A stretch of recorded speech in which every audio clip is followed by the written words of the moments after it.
Good morning. Mango season start ஆகிடுது. நம்ம mango as a ஃப்ரூட்டாகவே கொடுத்துட்டுருக்கோம். அது தவிர நான் வேல்யூ ஆக்ஷன் ஸ்டார்ட் பண்ணிட்டேன். ஃபஸ்ட்டு ஸ்டார்ட் பண்ணது ஆவக்காய் ஊறுகாய் தான். இது வரைக்கும் ஒரு 3 பேட்சஸ் பண்ணியிருக்கேன். 3 பேட்சஸ்ன்னு நான் வந்து குட்டி குட்டி பேட்சாக தான் பண்ணேன். ஒரு 2 kgs 2.5 kgs அந்த மாதிரி பேட்சஸ் தான். ஏன்னா என்னால் மொத்தமாக நறுக்க முடியாது, ஓடோட நறுக்கணும். அதனால் இப்போ இன்றைக்கி வந்து நான் என்ன பண்ணியிருக்கேன்னா கட்டாமிட்டா மேங்கோ ரோல் எடுக்கலான்னு எடுத்திருக்கேன். அதுக்காக நான் என்ன பண்ணியிருக்கேன்னா மேங்கோ வந்து தோல் சீவி ரஃப்பாக சாப் பண்ணி பாயில் பண்ணி வச்சுருக்கேன். இப்போ இதை வந்து நல்லா அரைக்கணும். இப்போ இது ஒரு பேட்ச் அரைச்சி வச்சுருக்கேன், நல்ல ஃபைன் பேஸ்ட்டாக. ஆனாலும் இதில் சில ரெசிடியூஸ் இருக்கலாம். அதனால் வந்து எப்படியும் இதில் போட்டு வடிகட்டணும். ஏன்னா வடிகட்டினா தான் நம்மளுக்கு வந்து பார்த்திங்கன்னா அந்த ஷீட் வந்து ஸ்மூத் ஷீட்டாக கிடைக்கும். அதுக்காக இப்போ நம்ம ஃபஸ்ட்டு பேட்ச் அரைச்சது வந்து வடிகட்டியாச்சு. இந்த மாதிரி ரொம்ப ஃபைன் நார் மட்டும் இருக்கும் அதில். அதனால தான் வடிகட்டுறது. இப்போ பார்த்தீங்கன்னா இது நல்ல ஸ்மூத் பேஸ்ட் ஆகிடுது. ஸோ இப்போ இது நெக்ஸ்ட்டு பேட்சும் இதே மாதிரி அரைச்சி வடிகட்டிட்டு நெக்ஸ்ட்டு ப்ரொசீட் பண்ணோம். இப்போ ஃபுல்லாக வடித்தாச்சு. இந்த மாதிரி ரொம்ப ஃபைன் ஃபைபர் மட்டும்தான் இருக்குது. ஸோ அதை மட்டும் எடுத்து விட்டோம். அப்போ தான் உங்களுக்கு நல்ல ஸ்மூத்தாக அந்த ரோல் கிடைக்கும். அதுக்காக ஸோ இப்போ இது வந்து உங்களுக்கு ரெடி ஆகிடுது. இப்போ நான் அரைச்சி வச்சதை வந்து ஒரு கடாயில் ட்ரான்ஸ்ஃபர் பண்ணிட்டேன். இது ஒரு 2 மினிட்ஸ் கொதிக்கணும். 2 மினிட்ஸ்க்கு அப்புறமா இதில் வந்து மசாலா ஆட் பண்ணணும். மசாலா வந்து உங்கள் சாய்ஸ் தான்.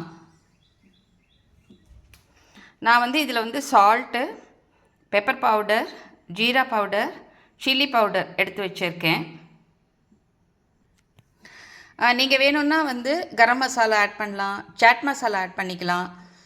இந்த மிளகாப்பொடி, மிளகு அதெல்லாம் இல்லாமல். ஸோ அந்த மாதிரி இதெல்லாமே வந்து உங்கள் க்ரியேட்டிவிட்டி, உங்கள் சாய்ஸ் அண்ட் உங்கள் டேஸ்ட் பட்ஸ் என்ன பர்மிட் பண்ணுதோ அந்த மாதிரி. ஸோ நான் வந்து கமர்ஷியலாக வந்து மார்க்கெட்டுக்காக பண்ணுறதுனால காமனாக சவுத் இந்தியாவில் யூஸ் பண்ணுற நம்ம ஸ்பைசஸ் மட்டும் நான் யூஸ் பண்ணுறேன்.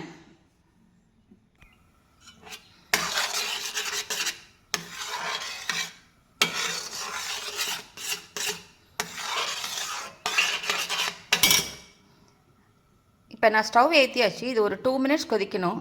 ஸோ நான் அதுக்குள்ளே என்ன பண்ணியிருக்கேன்னா கீ தடவுன தட்டெல்லாம் ரெடி பண்ணி வச்சுருக்கேன். ஒன்ஸ் அது வந்து பார்த்திங்கன்னா நம்ம வந்து ஸ்பைசஸ்லாம் ஆட் பண்ணி அந்த கிளாஸி கன்சிஸ்டன்சி வந்த உடனே உங்களுக்கு வந்து இதில் கொட்டணும். இல்லாட்டா வந்து இதை வந்து பரப்பி விட முடியாது. கிட்டத்தட்ட நம்ம மைசூர் பாக்கெலாம் பண்ணுறோம்ல அந்த மாதிரி தான். எல்லாத்தையும் ரெடியாக வச்சுக்கணும் ஸ்டவ் ஆன் பண்ணுறதுக்கு முன்னாடி. ஸோ இதெல்லாமே ரெடியாக இருக்குது. பிளேட்ஸ் எல்லாம் ரெடியாக இருக்குது.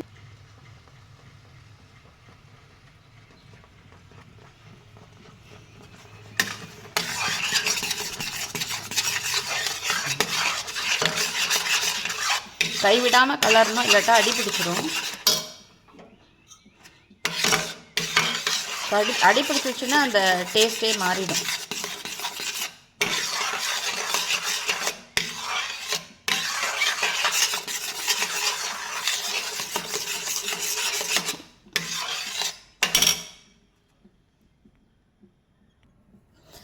இது நல்லா ஒரு 2 மினிட்ஸ் கொதிச்சு வந்துருச்சு. ஸோ நான் இப்போ இதில் வந்து பார்த்திங்கன்னா pepper powder, salt, chilli powder, jeera powder, நாட்டு சக்கரை ஆட் பண்ணியிருக்கேன். நான் சொன்ன மாதிரி நீங்கள் வந்து நாட்டு சக்கரைக்கு பதில் ஒயிட் சுகர் ஆட் பண்ணிக்கலாம், இல்லை வெல்லம் பொடிச்சு ஆட் பண்ணிக்கலாம், இல்லை கருப்பட்டி பொடிச்சு ஆட் பண்ணிக்கலாம். ஸோ இதெல்லாமே வந்து உங்கள் சாய்ஸ் தான்.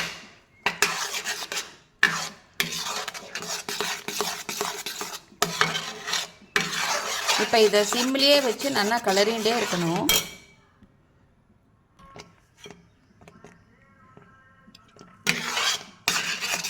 இப்போ இது கொதிக்க ஆரம்பிச்சிருச்சு. ஒரு 2 மினிட்ஸ் கொதிச்சதுன்னா இதனோட பச்சை வாசனை எல்லாம் கூட போயிடும். இந்த மிளகா பொடியோட பச்சை வாசனை அதெல்லாம்.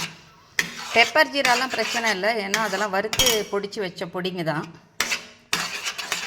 ஸோ இந்த ஸ்டேஜில் இன்னொன்று கூட நீங்கள் பண்ணலாம். உங்களுக்கு வந்து இந்த காரம், உப்பு, ஸ்வீட்னஸ் எல்லாமே போருமா அப்படின்றத கூட செக் பண்ணிக்கலாம். நான் வந்து பார்த்திங்கன்னா இது ஓரளவுக்கு ஸ்டாண்டர்டைஸ் பண்ணிட்டேன். ஏன்னா வந்து அந்த ஒன்ஸ் அது வடிகட்டின உடனே அதை வந்து ஒரு கப்பில் மெஷர் பண்ணி கொட்டுவேன். ஸோ இப்போ ஒரு கப்புக்கு இத்தனை டீஸ்பூன் மிளகாப்பொடி, இவ்வளோ பெப்பர் பவுடர், அந்த மாதிரி எல்லா ஸ்பைசஸும் வந்து ஸ்டாண்டர்டைஸ் பண்ணியிருக்கேன். இன்னொன்று வந்து நான் நார்த் இந்தியன் ஸ்பைசஸ்லாம் ட்ரை பண்ணவும் இல்லை, போட்டதும் இல்லை. ஸோ இது வந்து இப்படியே தான் போகிறது. And predominantly people like this, அதனால் அதை அப்படியே நான் ரிட்டைன் பண்ணியிருக்கேன். ஸோ உங்களுக்கு என்ன பிடிக்குமோ அது நீங்கள் பண்ணிக்கலாம். பார்த்தீங்கன்னா ஒரு 3 minutes ஆயிடுச்சு. பார்த்தீங்கன்னா எவ்வளோ அழகாக கிளாஸியாக வருது பாருங்கள். இது வந்து இன்னும் ஒரே ஒரு நிமிஷம் கொதிச்சா போதும். இல்லாட்டா நம்மளுக்கு வந்து அந்த தட்டில் கொட்டி ஸ்ப்ரெட் பண்ண முடியாது, அப்படியே ஒட்டிக்கும். அதனால்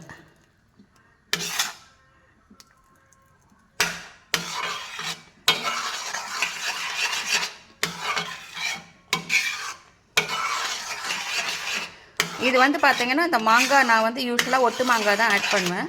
ஸோ இந்த வாட்டி ஒட்டு மாங்காய் ஆட் பண்ணியிருக்கேன். கூட வந்து என்ன பண்ணியிருக்கேன்னா ஒரு செந்தூரை ஆட் பண்ணியிருக்கேன். அது பழமாகவே இருந்தது, அதை ஆட் பண்ணியிருக்கேன். ஏன்னா அந்த ஃப்ரூட்டோட டேஸ்ட் கிடைக்கும். அந்த ஒட்டு மாங்காய் வந்து அதனோட கொஞ்சம் டேங்கினஸ், அப்புறம் இந்த காரம் அதெல்லாம் சேர்த்து ரொம்பவே நல்லாயிருக்கும் சாப்பிட.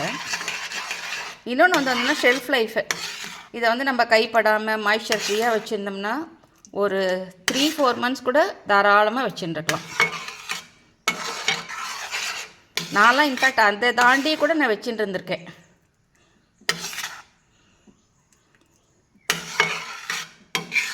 இது நான் சாப்பிட்டு முடித்த உடனே ஒரு ரோல் சாப்பிடச்சு நம்மளுக்கு வந்து கொஞ்சம் அந்த டைஜஸ்டிவாக இருக்க மாதிரி நம்மளுக்கு ஃபீல் ஆகும்.